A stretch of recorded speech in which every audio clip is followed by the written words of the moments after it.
Voilà, j'avais oublié de démarrer l'enregistrement, donc je refais juste le A. L'air n'a pas de masse car il est invisible, c'est faux évidemment. L'air, c'est de la matière, ça a une masse volumique de 1,3 kg par mètre cube aux conditions normales de pression et de température. Alors deuxième question maintenant, le volume d'un gaz ne dépend que de la masse d'un gaz. Qu'est-ce que vous pensez? Vrai? Ben, un gaz, tu peux le comprimer, non? Si tu prends une seringue,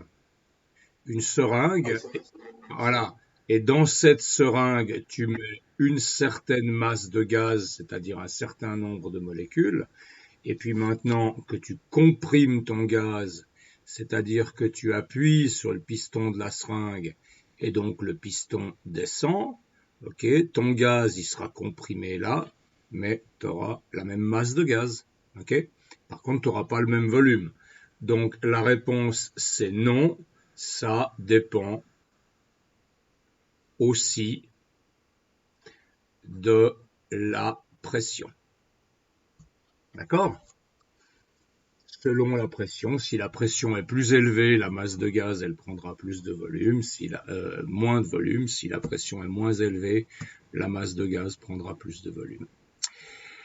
Avec un manomètre, on peut mesurer la masse d'un gaz. Qu'est-ce que vous en pensez? Alors évidemment, il faut savoir ce que c'est un manomètre. Un manomètre, c'est l'instrument qui mesure la pression.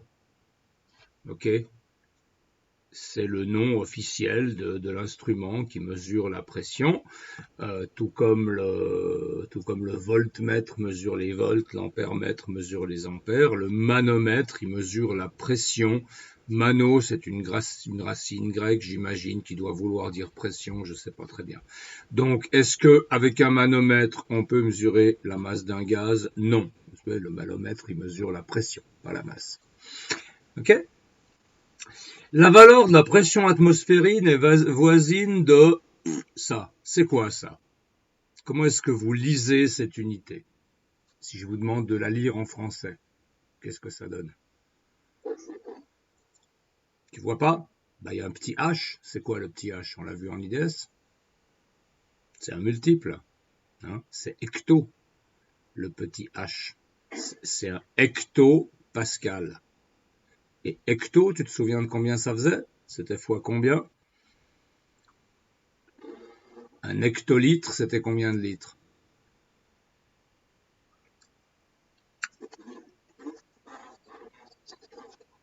Non, hecto, c'était fois 100.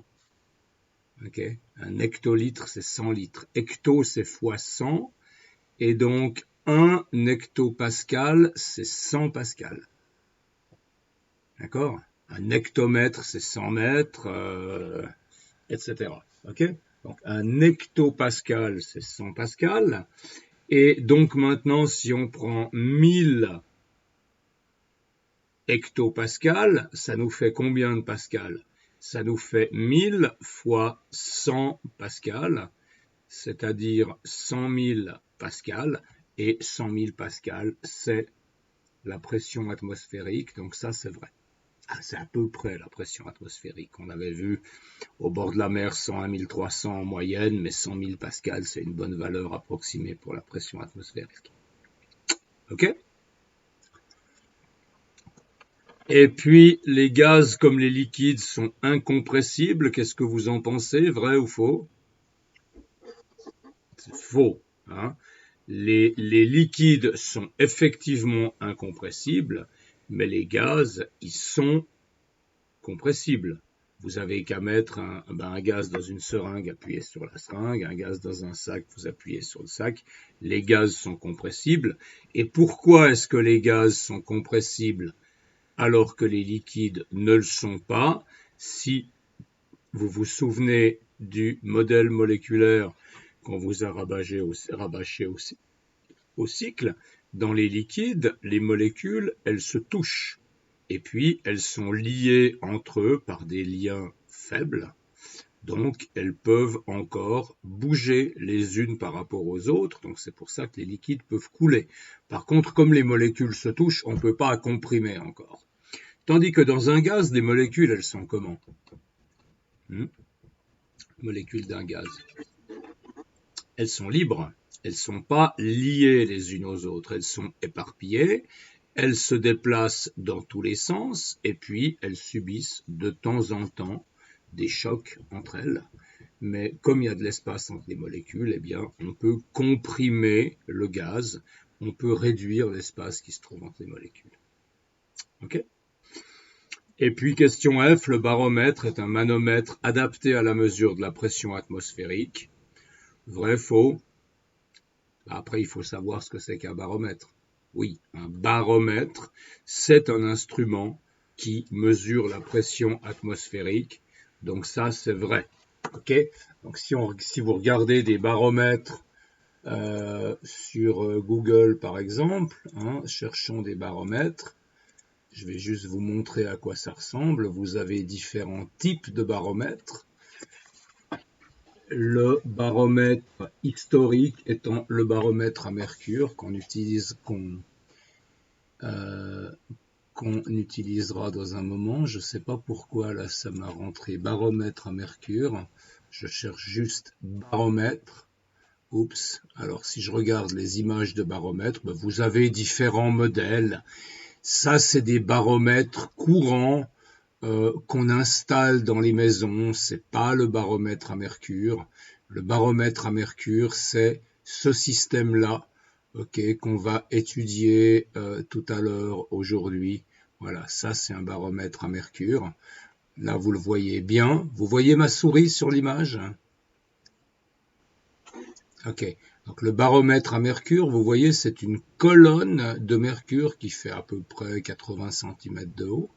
Une colonne de mercure dans un tube coudé qui remonte ici. Et puis là, vous avez un petit réservoir qui est ouvert et vous avez le mercure qui arrive jusque là. Okay? Et la hauteur de la colonne de mercure, elle varie en fonction de la pression atmosphérique. On verra pourquoi c'est comme ça. Et donc, ici en haut, vous pouvez lire la valeur de la pression sur une échelle qui est là. Okay? Ça, c'est le baromètre à mercure. Vous avez d'autres types de baromètres, évidemment, des baromètres électroniques, des baromètres qui fonctionnent selon différents principes. Voilà. OK. Alors maintenant, je voulais juste voir combien on était en ligne, parce que là, ça commence à m'inquiéter. Est-ce qu'il faut que je pousse une gueulante ou qu'est-ce que je dois faire? Non, pas contre vous. Alors là, il y en a. Oui, oui, oui, oui, oui, oui. Mais Diego, non, mais bon, de toute façon, j'ai aucune possibilité, ni aucune envie non plus de prendre des mesures disciplinaires, etc. Puis c'est pas prévu, les mesures disciplinaires, mais j'aimerais bien que les gens viennent, quoi. Donc je vais mettre un message sur Classroom et puis on verra bien. OK? Bon. Alors, on continue.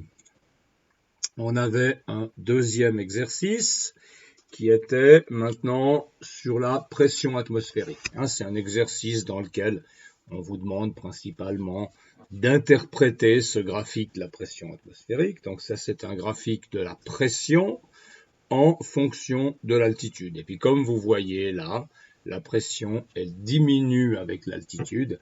Et elle diminue pas de manière linéaire, mais elle diminue exponentiellement. Enfin, ça ressemble à une exponentielle.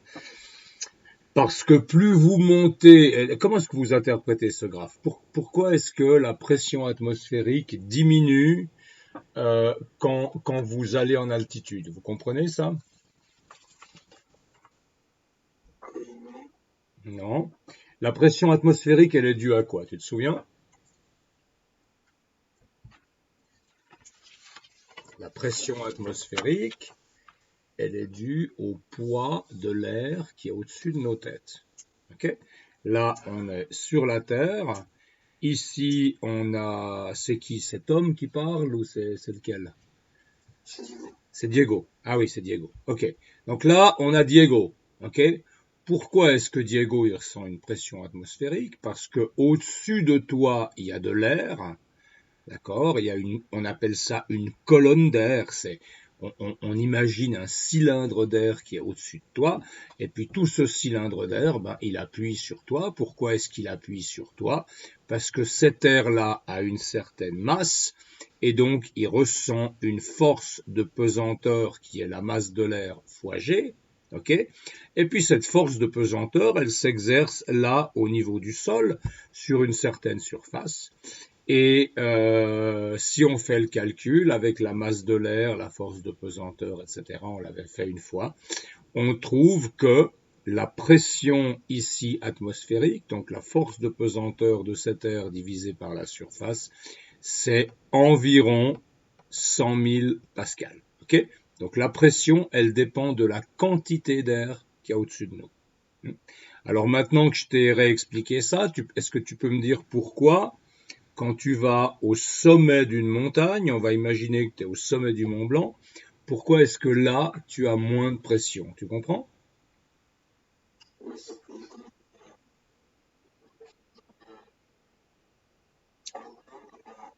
Il y a moins d'air. Il y a moins d'air en dessous. Comment plus d'air? Non, il y a moins d'air. Tu disais il y a plus d'air où, toi? Ouais, mais en bas, ça joue aucun rôle, ok? L'histoire, l'explication, c'est que quand tu es en altitude, bah, l'épaisseur de l'atmosphère, elle est la même partout, ok? Mais si toi, maintenant, tu es en altitude, la quantité d'air qu'il y a au-dessus de toi, elle est plus faible. Il y a moins d'épaisseur d'air, ok? Et donc, là, le poids de l'air qui est au-dessus de toi, il est plus faible, donc la pression, elle est plus faible. D'accord? C'est clair pour tout le monde, ça, cette notion de pression atmosphérique? Hein, c'est pour ça que quand on monte en montagne, la pression elle diminue. C'est pour ça qu'à partir d'une certaine altitude, on n'arrive plus à respirer normalement parce que l'air est plus dense. Parce que les molécules d'air, si je prends cette colonne d'air qui est au-dessus de Diego, ok, ça c'est notre ami Diego et sa colonne d'air. Cette colonne d'air, on va dire qu'elle fait allez, 10, 20 kilomètres, prenons 10 kilomètres. Vous savez qu'au bout de 10 kilomètres, à une altitude de 10 000 mètres, on ne peut pas vivre. Ok? Donc l'air est très très raréfié, il y en a encore. Mais on va dire que cette colonne d'air. Et dans cette colonne d'air, maintenant je vais essayer de représenter les molécules d'air. Alors, chaque point, c'est une molécule. Évidemment, j'en mets beaucoup moins que ce qu'il y en a. Donc là en bas, on a une densité de molécules d'air qui est importante. Ici au milieu, on aura une densité de molécules d'air qui sera plus faible, parce que la pression est plus faible. Et là en haut, on aura une densité de molécules d'air qui sera très faible. Okay?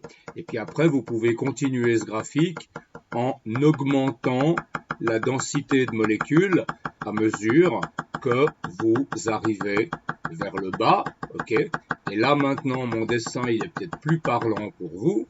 La masse volumique de l'air, elle diminue au fur et à mesure qu'on monte. Donc si on veut faire un calcul précis, c'est compliqué, il faut une intégrale, etc. On n'a pas les moyens mathématiques pour faire ça en première année. Donc moi, ce que je fais généralement, c'est je dis, OK, on a peut-être 20 km avec une densité qui diminue, mais je peux dire que c'est 10 km avec une densité constante. Je fais cette approximation, puis après je calcule le poids de cet air, je calcule la pression qu'il exerce sur une surface. Hein. Donc si on est là, si on est au niveau du sol, on a toute la colonne d'air qui appuie au-dessus de nous. Si on se trouve en altitude, par exemple à 5 km au sommet du Mont Blanc, eh bien on n'a plus qu'une faible quantité d'air qui est au-dessus de nous et donc la pression atmosphérique est plus faible. D'accord? Et puis dans les avions, qu'est-ce qui se passe dans les avions? Vous savez comment ça se passe, la pression dans les avions? Hein? Parce que les avions, ils volent à 11 à 12 km d'altitude. Okay? À 11-12 km d'altitude, c'est pas possible de vivre. Il n'y a pas assez d'air pour respirer. Donc, dans les avions, l'air est pressurisé. C'est-à-dire qu'il y a un compresseur qui met l'air sous pression à l'intérieur de l'avion pour que les passagers puissent respirer. Et puis la pression qu'on met à l'intérieur d'un avion, ça correspond à peu près à la pression à 2000 mètres d'altitude. Donc c'est plus faible qu'au niveau du sol. Mais ça, on est limité par des contraintes. Parce qu'évidemment, le fuselage d'un avion, si vous faites une coupe d'un avion, c'est rond un avion. Là, vous avez les ailes, mais le fuselage de l'avion, il est rond. Okay. Si vous avez une pression extérieure qui est faible, proche de zéro, et puis qu'à l'intérieur de l'avion, vous avez une forte pression, est-ce qu'il va s'exercer une force sur le fuselage de l'appareil? Qu'est-ce que vous pensez?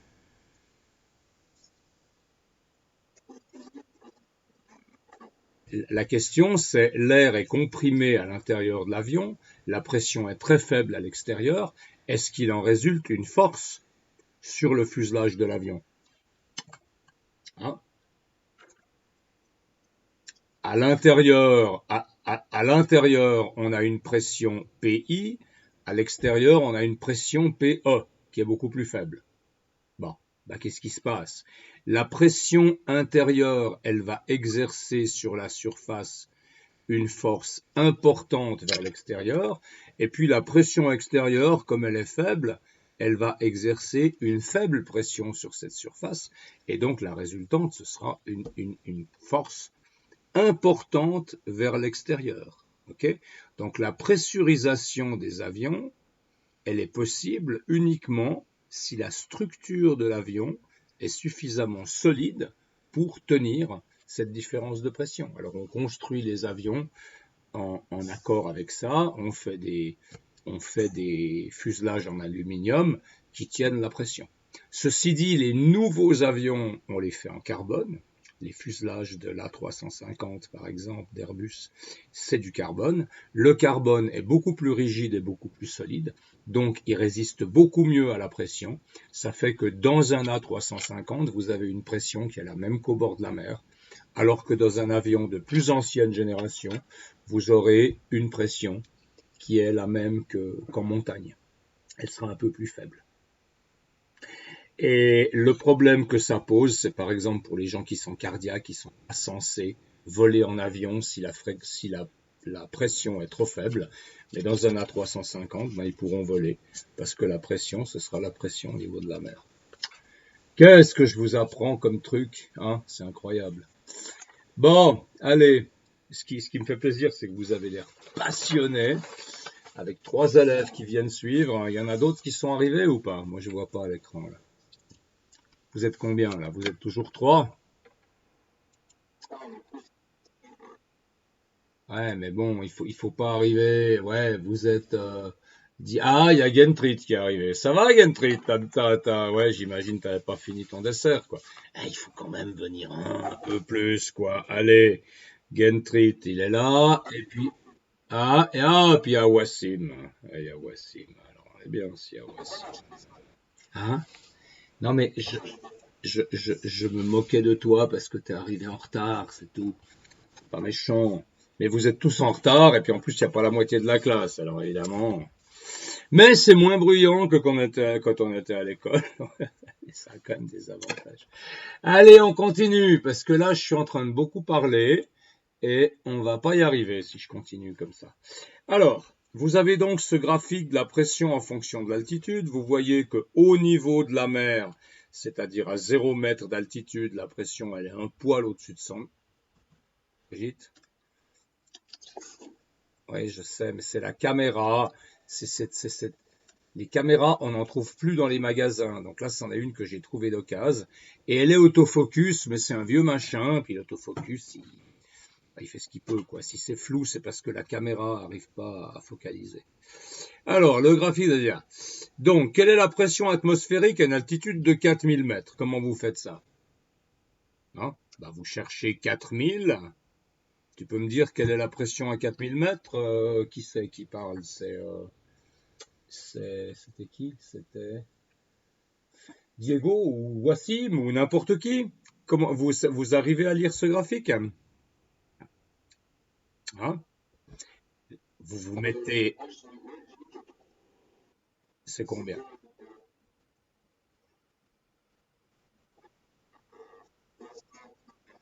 Ouais, c'est ici, c'est un peu au-dessus de 60 000, moi je dirais 62 000, mais on n'est pas en train de faire un concours de précision, ok? Donc vous prenez 4000 mètres là, vous montez sur la fonction, vous revenez là, ça vous donne environ 62 000, ok? À quelle altitude la pression atmosphérique est-elle 2 fois plus petite qu'au niveau de la mer? Alors 2 fois plus petite qu'au niveau de la mer. Au niveau de la mer, c'est à peu près 100 000. Donc vous allez chercher à quel endroit la pression vaut 50 000 pascal. Et puis si vous allez ici sur votre graphique et vous descendez sur l'axe des X, vous trouvez à peu près 6 000 mètres, parce que là on a 4 000, là on a 8 000. Donc là, entre les deux, on a environ 6 000. Donc à 6 000 mètres d'altitude, la pression est la moitié de celle que vous avez au niveau de la mer. À quelle altitude est-elle 4 fois plus petite qu'au niveau de la mer? 4 fois plus petite, ça veut dire qu'au lieu de 100 000, vous avez 25 000. Alors, vous avez 20 et 40, donc là c'est 30. Donc 25 000, c'est par ici. On utilise le graphique. On cherche pour 25 000 quelle valeur ça vous donne. Et là, on est 8 000, 10 000, ouais, je dirais environ 10 500 mètres.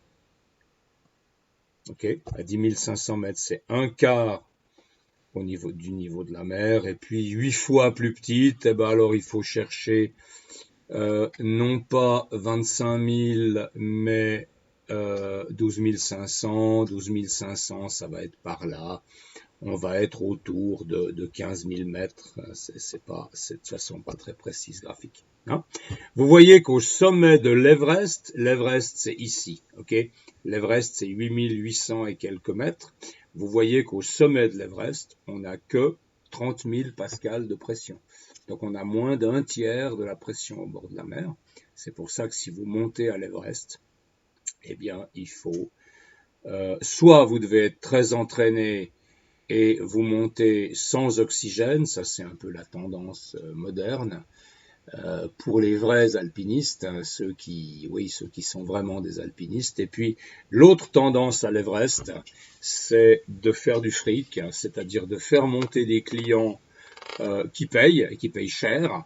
Et puis ces clients-là, on les monte avec des bouteilles d'oxygène et puis on les redescend et puis ça fait un bon business.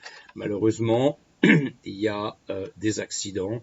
Et puis il y a beaucoup trop de monde au sommet de l'Everest parce qu'il y a ce business qui fait qu'il y a trop de gens, quoi. Vous avez déjà vu les cadavres au bord de la voie normale de l'Everest? Ça c'est un truc, si vous voulez une fois voir des trucs dégueulasses. Vous avez déjà vu, il y a des cadavres d'alpinistes qui sont morts en essayant de monter l'Everest ou en essayant de redescendre dans une tempête, etc. Et puis comme c'est en altitude, on ne peut pas aller en hélico, on ne peut pas aller les chercher, c'est très lourd à porter. Donc les cadavres, ils sont restés au bord du chemin, gelés. Voilà, c'est comme ça. C'est assez spécial, ces images. Ok, vous avez encore des questions sur ces exercices? Parce que maintenant, on va commencer quelque chose d'autre. On va commencer le principe de Pascal.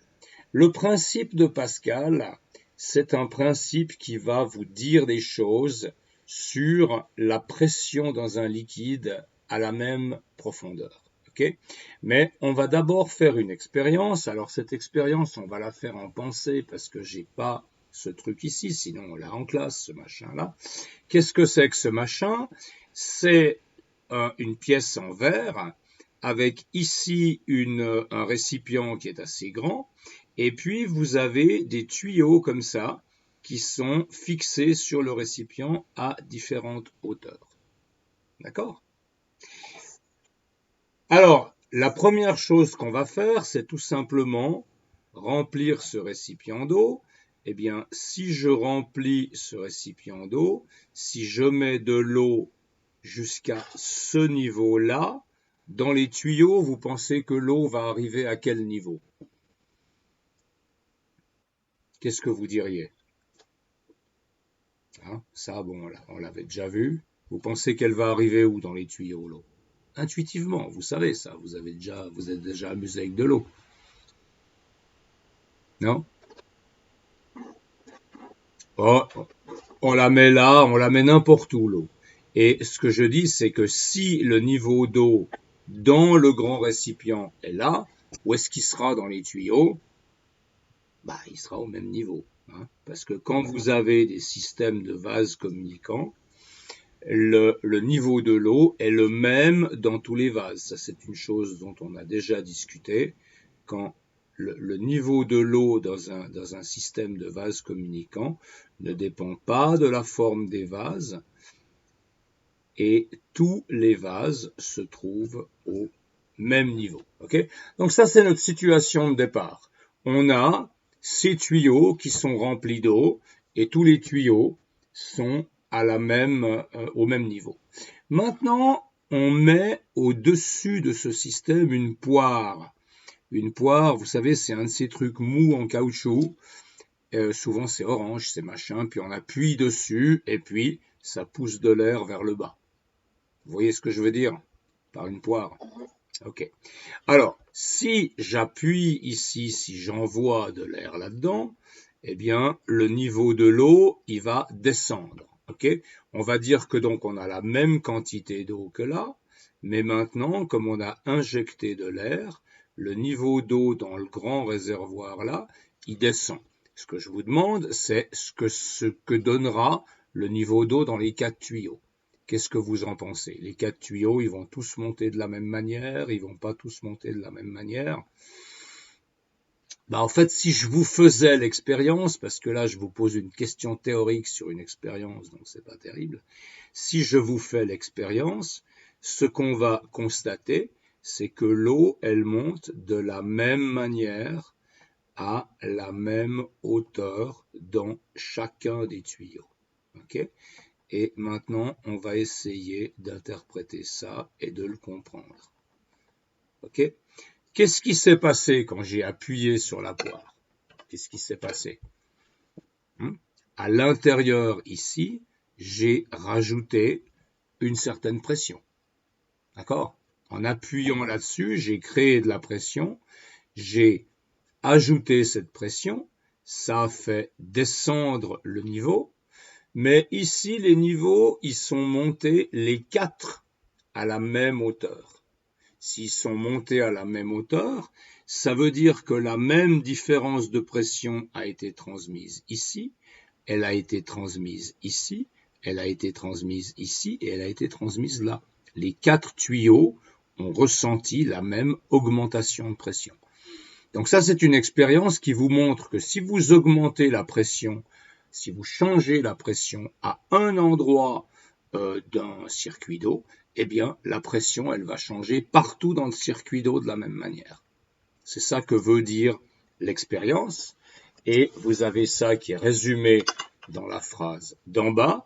Toute variation de pression en un point d'un liquide de masse volumique uniforme contenu dans un récipient s'accompagne d'une égale variation de pression en tout point du liquide. Okay? Donc ça, c'est exactement la description de cette expérience qu'on a fait là. Okay? On a ajouté de la pression au niveau de la surface ici et on constate que cette pression, elle s'est transmise à toutes les profondeurs, ça a été la même. Okay, ça c'est pas la pression partielle, elle dépend de la profondeur, mais la pression que j'ai ajoutée, elle dépend pas de la profondeur, elle s'est ajoutée à tous les endroits de la même manière. Et ce principe de Pascal, vous pouvez le formuler d'une autre manière, qui est la manière que nous on utilisera, et ça c'est extrêmement important. Ça, c'est une chose que vous devez retenir. C'est une autre formulation du principe de Pascal qui vous dit dans un liquide en équilibre de masse volumique uniforme, ça, on va en parler tout de suite, la pression est la même en tout point du liquide et cela aussi longtemps que ces points sont à la même profondeur.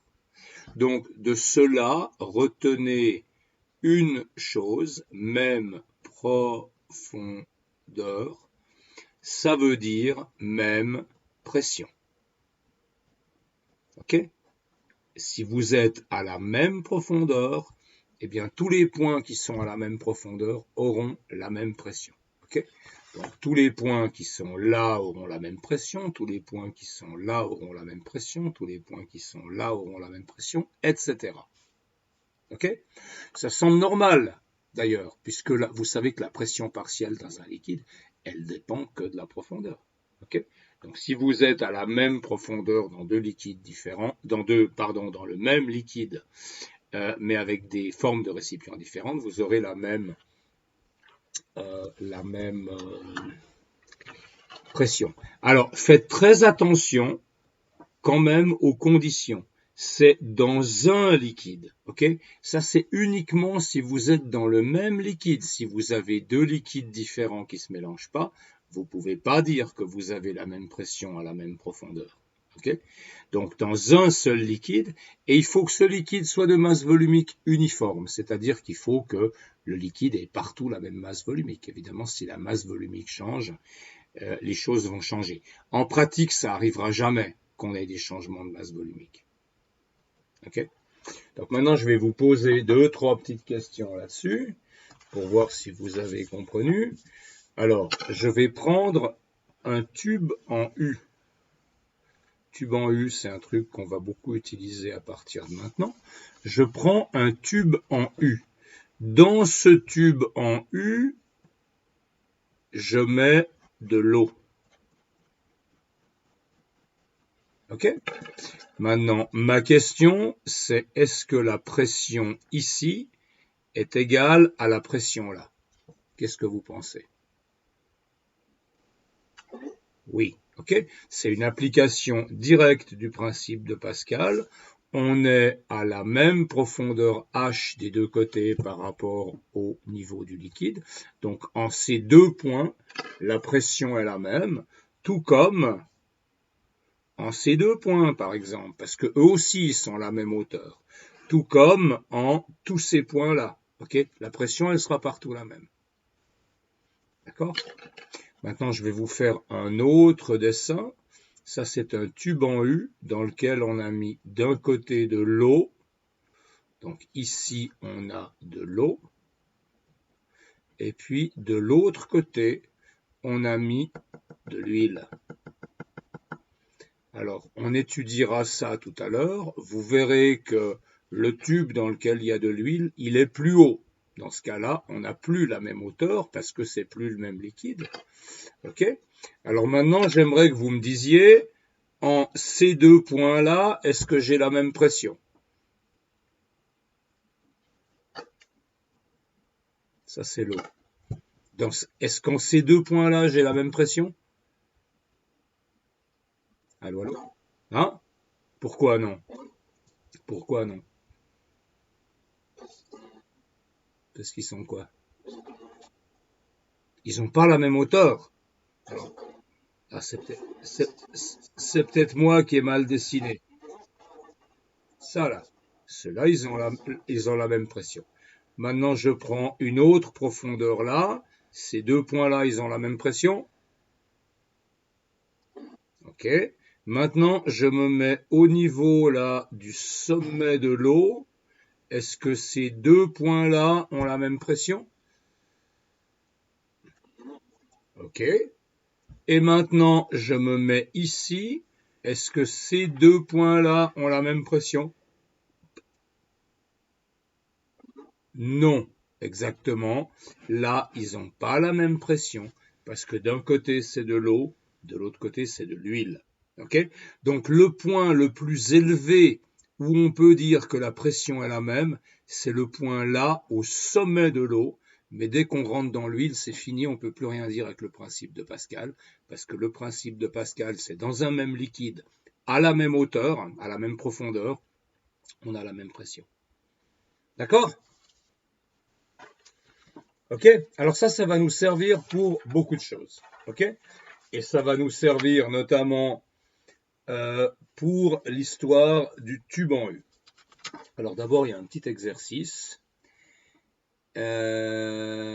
Déterminer la pression partielle au sommet du liquide dans la bouteille dans le cas de la photo de droite. Si le liquide est de l'eau et la différence entre la hauteur de l'eau dans les tubes et dans la bouteille est de 10 cm. Bon, alors faisons-le. Ok, donc c'est la bouteille de tout à l'heure. Donc je vais refaire ce dessin ici. Attendez, je vais refaire ce dessin. Et donc j'ai mes 4 tuyaux qui sont comme ça. Bon, écoutez, j'ai pas la place d'en faire 4, donc j'en fais que 3. C'est pas un drame. Ok. Et puis, donc, on a vu que le liquide, là, il était un peu descendu et que ici, le liquide, il était monté. Ok. Ça, c'est la situation à laquelle on est arrivé quand on a appuyé sur la poire et qu'on a fait descendre la surface du liquide. Et ce qu'on vous dit dans cet exercice, c'est OK, il y a 10 cm de différence de hauteur entre la surface du liquide dans le récipient et la surface du liquide dans les tubes. Donc, quelle est la pression qu'on a mis ici dans ce récipient, hein? Je vous rappelle qu'à l'origine, les tubes avaient la même hauteur. Là, eh bien, il y a un peu plus d'eau d'un côté. Une idée? Une suggestion?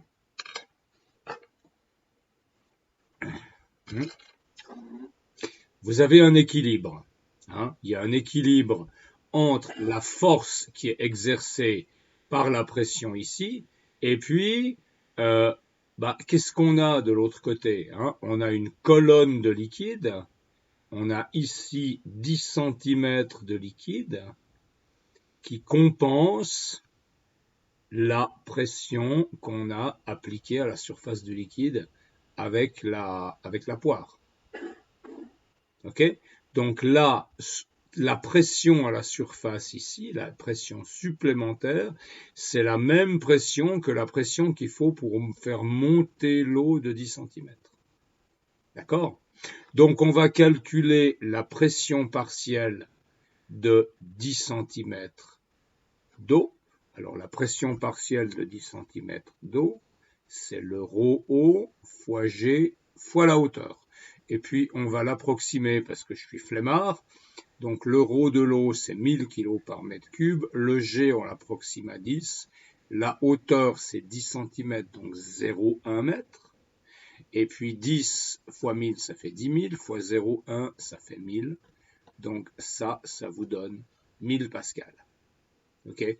L'idée, c'est que la pression que vous avez appliquée sur la surface ici, elle est compensée par la pression partielle de la quantité supplémentaire de liquide qu'il y a là. Bon, c'est pas un exercice fondamental. Ce sur quoi j'aimerais qu'on se concentre, c'est le tube en U. Alors, on va maintenant prendre un tube en U avec deux liquides non miscibles. Est-ce que vous connaissez ce mot miscible? Miscible, ça vient de mélanger, ok? Non miscible, ça veut dire qui ne se mélange pas. Est-ce que vous connaissez des liquides qui ne se mélangent pas?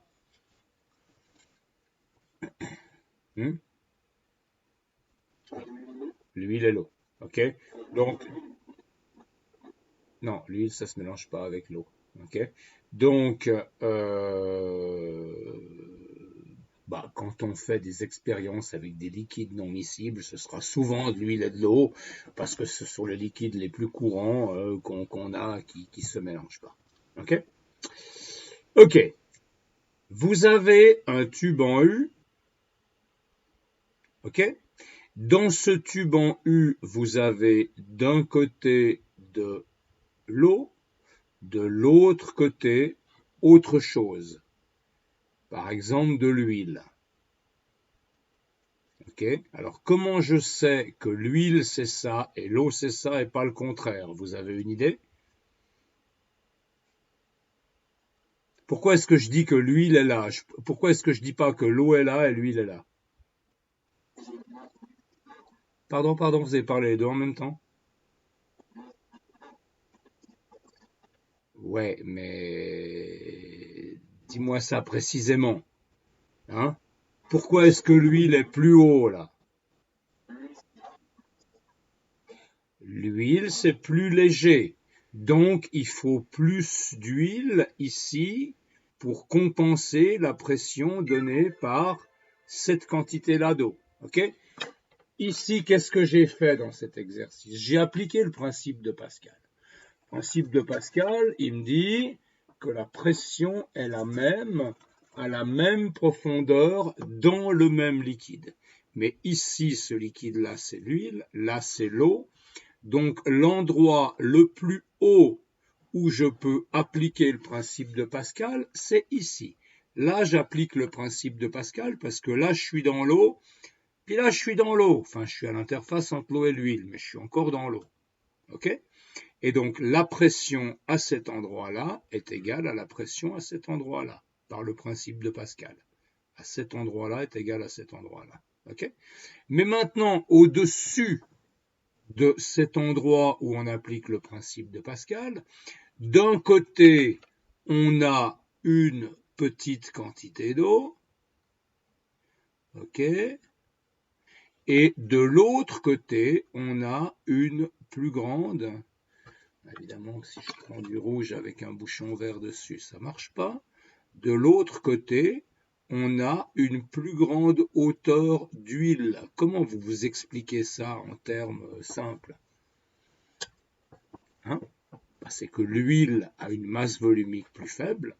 Donc, pour avoir la même pression là et là, il faut qu'on ait la même masse dans ce bout vert du tube que dans le bout rouge.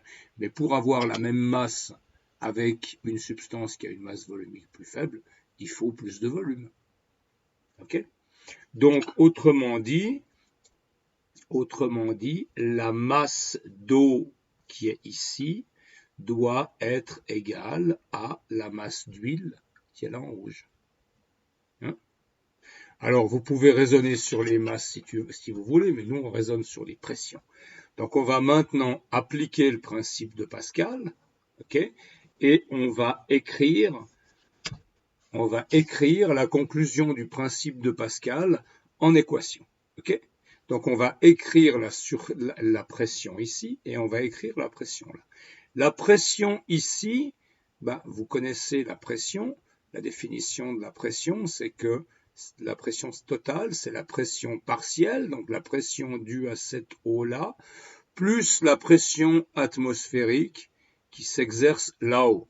Et puis comme elle s'exerce là-haut, elle s'additionne partout dans le liquide. Okay?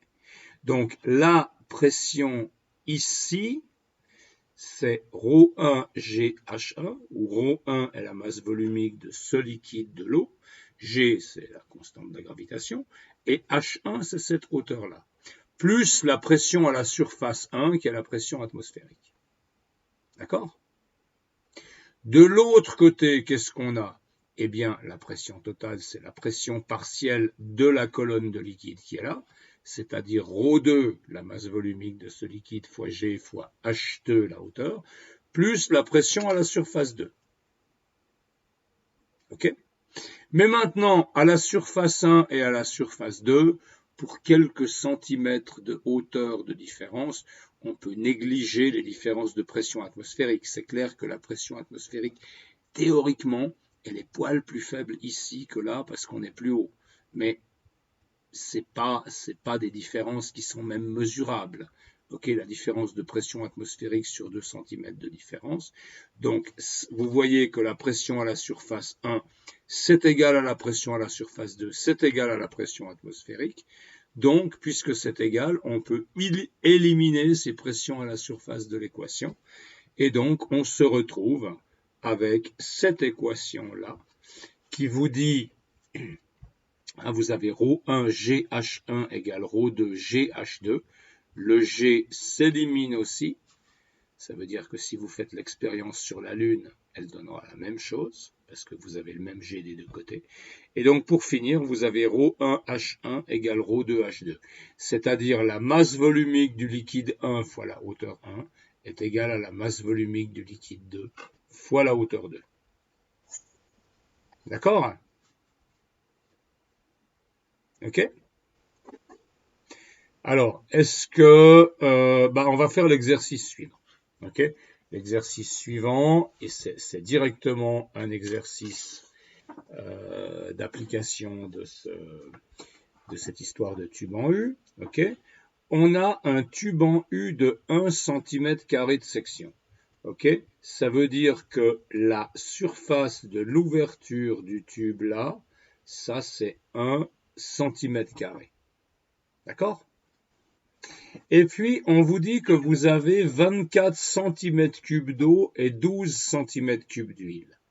Ça veut dire quoi? 24 cm³ dans un tube de 1 cm², ça ferait quelle longueur de tube qui est remplie? 24 cm³, le volume, c'est le volume d'un cylindre, on peut approximer ça par un cylindre. Le volume, c'est la base fois la hauteur. La base, on la connaît, c'est notre S, ok, c'est 1 cm². Donc si le volume est de 24 et que la base fait de 1, ça veut dire que la hauteur doit être de 24. Vous me suivez? Vous avez un tube.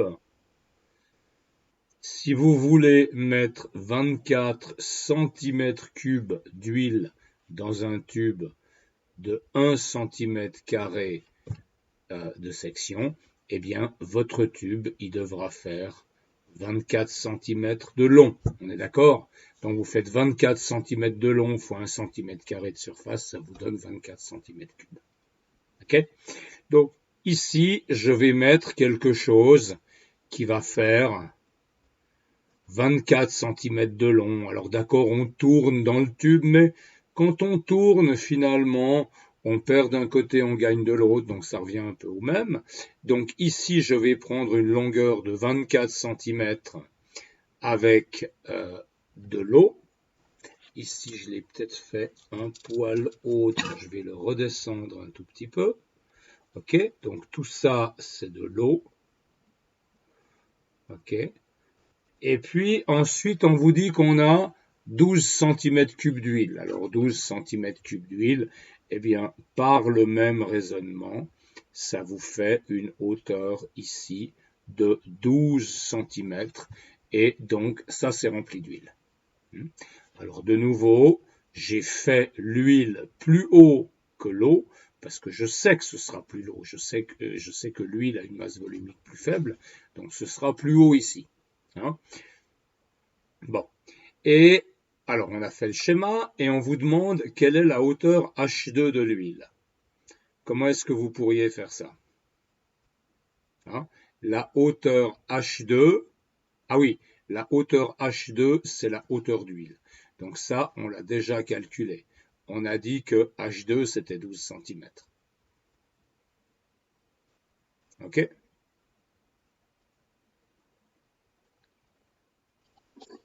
D'accord?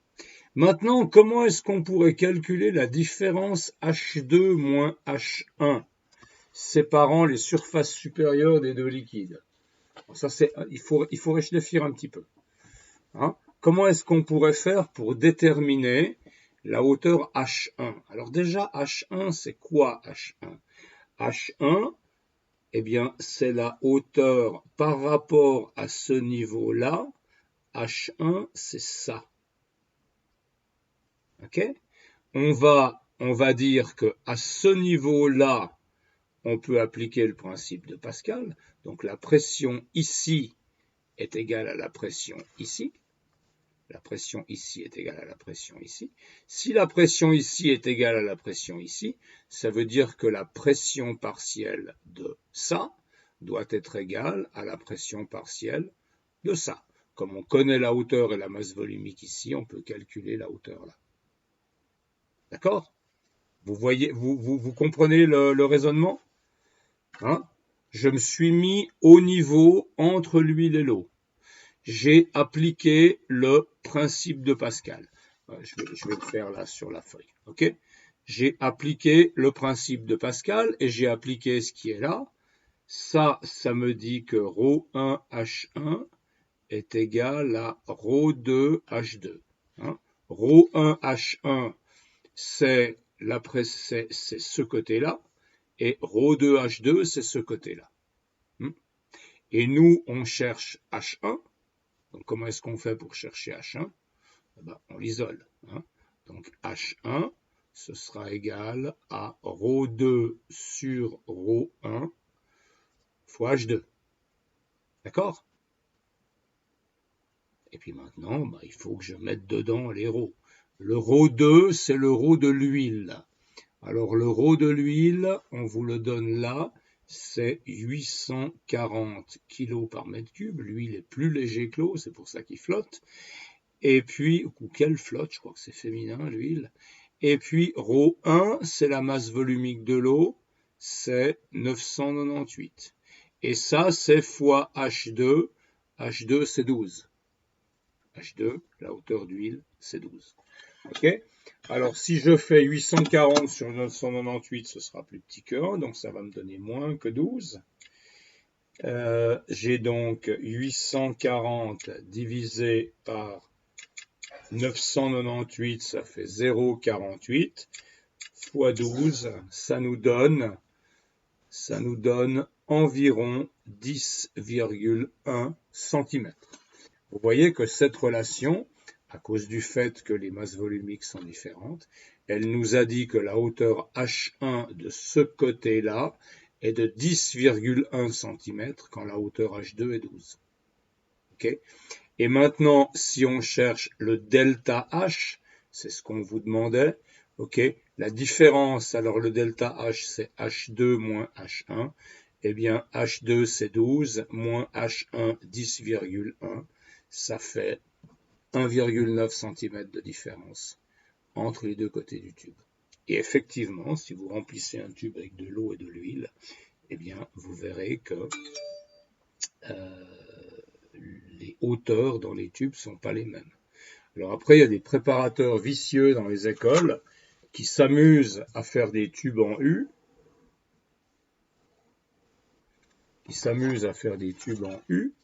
dans lesquels les niveaux sont différents des deux côtés du tube, ce qui est très étonnant à voir.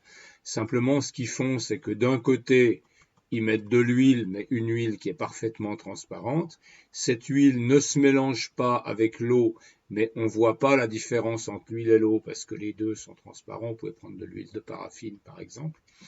Et alors, vous avez un tube en E avec des niveaux différents. C'est assez amusant à voir. Voilà. Ok. Donc là, on a fait le 3-3. Vous suivez, ça va? Hein? Vous êtes toujours là? Vous êtes combien maintenant en ligne? Il y en a un ou deux qui sont restés. Vous êtes combien? Hein? Tu me dis combien il y en a en ligne, s'il te plaît? 6, dont 2 pour moi, ça fait 4 élèves, il n'y a pas plus qu'avant. Ok, 5. Hein. Alors, laissez-moi voir. Voilà, je vous montre encore le baromètre parce que je vous en ai parlé tout à l'heure. Alors, un baromètre, c'est quoi? Un baromètre, ça sert à mesurer la pression atmosphérique. Donc, c'est un manomètre pour la mesure de la pression atmosphérique. Et le baromètre, le modèle de baromètre historique, le premier qui a été construit par Torricelli, qui est encore utilisé, c'est le baromètre à mercure. Bon, ça s'utilise plus trop parce que le mercure est toxique. Hein, mais au XVIIe siècle, on ne savait pas que le mercure était toxique. Je n'ose pas imaginer combien de gens sont morts ou ont eu des problèmes neurologiques en tripotence métal. Le mercure, jusqu'à il y a 10 ans, on en avait dans les écoles. On pouvait montrer du mercure aux élèves. On pouvait mettre dans un bol et puis s'amuser avec, etc. Maintenant, c'est interdit. Ils ont enlevé tous les échantillons de mercure qu'on a et les baromètres au mercure ont été enlevés aussi. Parce que le mercure, s'il est sous forme gazeuse et que vous l'absorbez, ils peuvent causer des dommages extrêmement graves à votre système nerveux. Vous avez peut-être entendu parler des pollués de Minamata, c'est une région au Japon où il y a une pollution au mercure très forte et les habitants ont vraiment beaucoup de problèmes. Donc le mercure, c'est quelque chose, c'est un métal avec lequel il faut faire attention. Vous avez peut-être déjà vu que le mercure, si vous avez déjà vu du mercure. Vous avez déjà vu comment c'est, le mercure? c'est un truc qui est marrant, le mercure. Je vais essayer de vous trouver un petit film. C'est très très sympa de jouer avec, c'est ça le problème. Donc on a envie de jouer avec, mais le problème c'est qu'il faut éviter. Alors, Mercure, image, non, plutôt vidéo. Découvrez Mercure, accord, hôtel à Perpignan. Oh non, j'ai les hôtels Mercure. Ah, c'est pas possible. Mercure liquide. Voilà. Alors, on va pas regarder les 15 minutes de vidéo. Mais ouais, salut. Alors, quand est-ce qu'il, quand est-ce qu'il,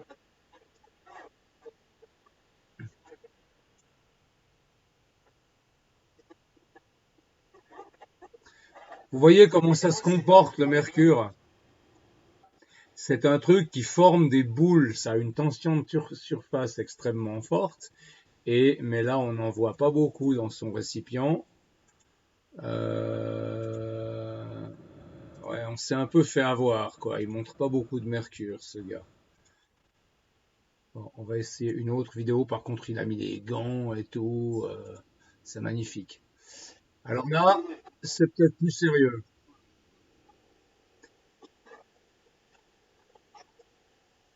Voilà.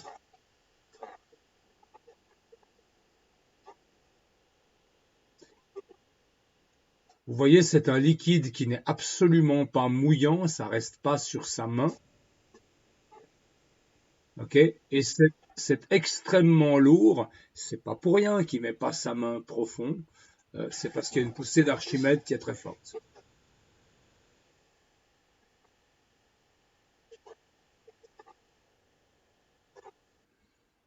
Et ce que je voulais vous dire, voilà, là on en a encore.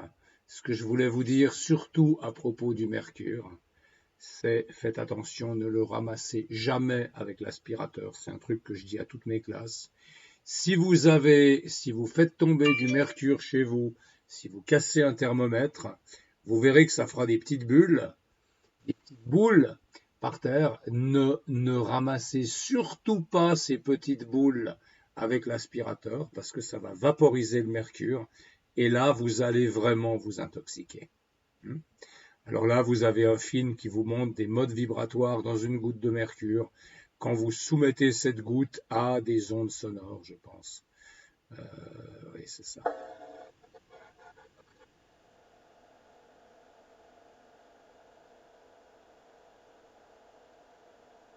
C'est joli, non? Vous êtes toujours là? Bon, ok. Alors, on reprend ça. Donc, vous avez un baromètre à mercure. Un baromètre à mercure, c'est un tube. Et il y a une chose qui est très importante dans le baromètre à mercure, c'est que le tube, il est fermé ici. Ok? Il y a un bout du tube qui est fermé, l'autre bout qui est ouvert. Alors quel est le principe? Le bout qui est ouvert, il est sensible à la pression atmosphérique, vu qu'il est ouvert, il y a la pression atmosphérique qui appuie là. Par contre, le bout du tube qui est fermé, il n'y a pas de pression atmosphérique qui s'exerce puisque le tube est fermé. Cette partie du tube est protégée de la pression atmosphérique. Et donc finalement, vous savez par le principe de Pascal que la pression à cet endroit-là est la même que la pression à cet endroit-là, mais à cet endroit-là, qu'est-ce qu'on a comme pression? On a uniquement la pression due à cette colonne de mercure. Ok?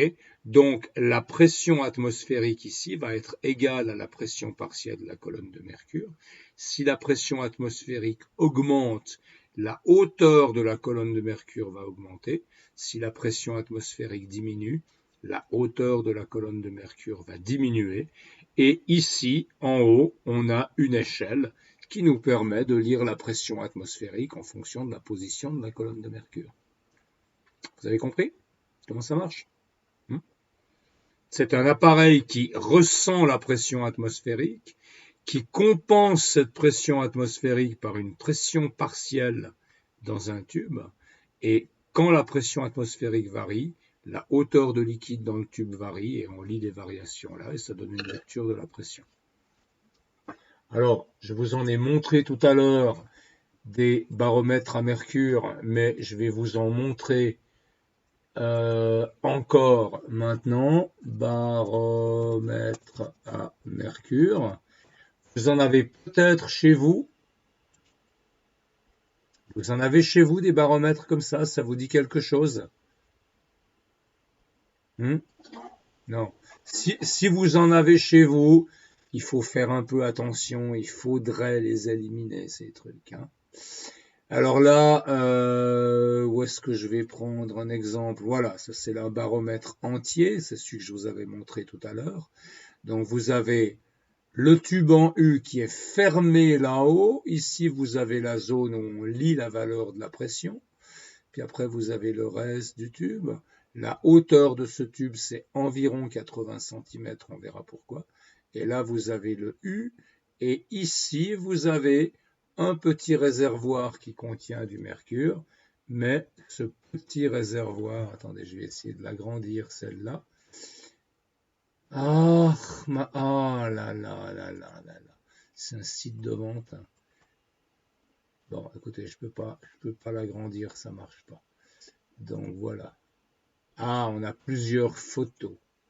Alors on va peut-être voir les photos du bas. Voilà. Vous voyez le bas du baromètre. Vous avez le tube qui arrive. Évidemment, c'est étroit. De toute façon, il n'y a pas besoin de faire ça très gros. Et puis ici, le diamètre du tube augmente pour que la course du mercure se fasse dans ce petit tube. Et là, il y a un petit bouchon, mais en fait, c'est pas fermé, c'est ouvert pour que la pression atmosphérique puisse s'exercer à l'intérieur de ce tube. Okay? Donc quand la pression augmente, le niveau du mercure descend là et monte dans le tube. Quand la pression diminue, le niveau du mercure il monte ici et il descend dans le tube. Et puis les autres parties du baromètre, bon là vous avez ils ont rajouté des thermomètres à côté parce que les gens qui veulent connaître la pression veulent aussi connaître la température. Et puis en haut là, vous avez la zone de lecture. Alors tout à l'heure, on n'avait pas un voilà, on avait un agrandissement de la zone de lecture. Vous voyez que là, vous avez un curseur. Ici, vous avez le niveau du mercure, donc vous placez votre curseur au niveau du mercure, et ça vous dit s'il fait beau temps, s'il fait moyen, ou s'il fait mauvais. Là en bas, c'est marqué tempête, etc. Ici, vous avez les unités millimètres de mercure, et là, vous avez la pression en pascal, j'imagine, mais j'arrive pas bien à lire. D'accord ? Voilà, donc ces baromètres, il y en a un peu de toutes les formes, toujours avec ce principe du tube en U. Il y en a certains qui sont très jolis, il y en a certains qui sont des antiquités. Je vous dis, faites attention, avant d'en avoir un chez vous, faites attention. Et puis si vous en avez un, moi je vous conseille de vous en débarrasser, ou alors vous le mettez sous verre. Ok. Alors, comment est-ce qu'il marche ce baromètre? Vous êtes toujours là? On a bientôt fini. Comment est-ce qu'il marche? Le baromètre, ici en haut, il y a une chose que j'aimerais dire qui est extrêmement importante, c'est que en haut de la partie où il y a le mercure, il y a du vide. Ah, pardon, vous voyez pas, je me suis pas remis sur mon truc là. Ok? En haut de cette partie-là, il y a du vide. Il n'y a pas de l'air, il n'y a pas de pression. S'il y avait de l'air, il y aurait de la pression. Okay, il y a vraiment du vide. Et comment vous faites pour démarrer un baromètre? Eh bien, vous prenez une cuve de mercure. Alors de nouveau, ce n'est pas très recommandé. Okay, vous prenez une cuve de mercure. Vous prenez votre tube en U et vous le plongez dans la cuve. Attendez, il faut que et vous le plongez dans la cuve, vous le mettez tout en entier dans la cuve, comme ça, puis vous le tournez pour qu'il soit entièrement rempli de mercure, ok? vous laissez aucun air là au fond, vous le remplissez complètement, et puis ensuite vous prenez ce tube et puis vous le redressez. Hein. Vous le redressez comme ça.